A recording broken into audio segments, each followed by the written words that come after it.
போதைப் பொருட்களற்ற சமூகத்தை உருவாக்க அடியெடுத்து வைப்போம். Be a part of the movement for a drug-free society. Essendon Marathon. Register now. GT Holidays, South India's #1 travel brand. You know you are special when you're with GT Holidays.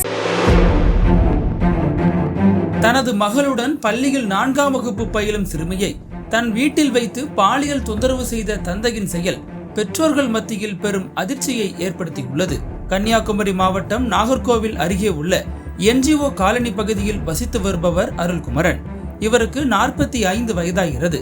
திருமணமாகி இவருக்கு 2 பெண் குழந்தைகள் உள்ள நிலையில் மனைவி வெளிநாட்டில் வேலை பார்த்து வருகிறார். இதனால் ஆசிரியர் அருள்குமரன் தனது குழந்தைகளுடன் குடியிருந்து வருகிறார்.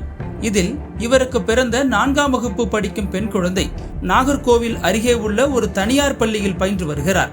அருகில் உள்ள ஒரு வீட்டைச் சேர்ந்த வேறொரு பெண் குழந்தையும் அதே பள்ளியில் படித்து வருவதால் இருவரும் நண்பர்களாக பழகியுள்ளனர்.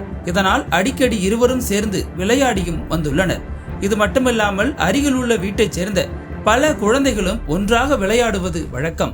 அவ்வாறு விளையாட வந்த தனது மகளுடன் 4ஆம் வகுப்பு படிக்கும் 9 வயது சிறுமியை ஆசிரியர் அருள்குமரன் பாலியல் வன்கொடுமை செய்ததாக கூறப்படுகிறது. கடந்த சில நாட்களாக அருள்குமரன் பாலியல் தொந்தரவில் ஈடுபட்டதால் குழந்தை வெளியே சொல்ல முடியாமல் பயந்துள்ளது. பிறகு ஒரு கட்டத்தில் அருள்குமரன் தன்னிடம் தவறான முறையில் பாலியல் தொந்தரவு செய்ததை சிறுமி தன் பெற்றோர்களிடம் தெரிவித்துள்ளார். இதை அடுத்து சிறுமியை பாலியல் தொந்தரவு செய்ததாக கூறி ஆசிரியர் அருள்குமரன் மீது கன்னியாகுமரி அனைத்து மகளிர் காவல் நிலைய போலீசார் போக்சோ உள்ளிட்ட பிரிவுகளின் கீழ் வழக்கு பதிவு செய்துள்ளனர். இந்த விவகாரம் வெளியே தெரிந்ததும் ஆசிரியர் அருள்குமரன் தலைமறைவாகி உள்ளார். இதை அடுத்து தலைமறைவாக உள்ள ஆசிரியர் அருள்குமரனை கன்னியாகுமரி போலீசார் தீவிரமாக தேடி வருகின்றனர். இந்த சம்பவம் பெற்றோர்கள் மத்தியில் பெரும் அதிர்ச்சியை ஏற்படுத்தியுள்ளது. கடந்த மாதம்தான் கன்னியாகுமரி தக்கலையைச் சேர்ந்த +2 மாணவியை வீட்டில் அடைத்து வைத்து ஒருவர் பாலியல் வன்கொடுமை செய்த சம்பவம் பூதாகரமான நிலையில் மீண்டும் அரங்கேறியுள்ள பாலியல் வன்கொடுமை விவகாரம் அந்த பகுதியில் பெரும் பதற்றத்தை ஏற்படுத்தியுள்ளது.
அனல் பறக்கும் செய்திகளை அப்டேட் செய்து கொள்ள நக்கீரன் களத்தை இப்பவே சப்ஸ்கிரைப் பண்ணுங்க.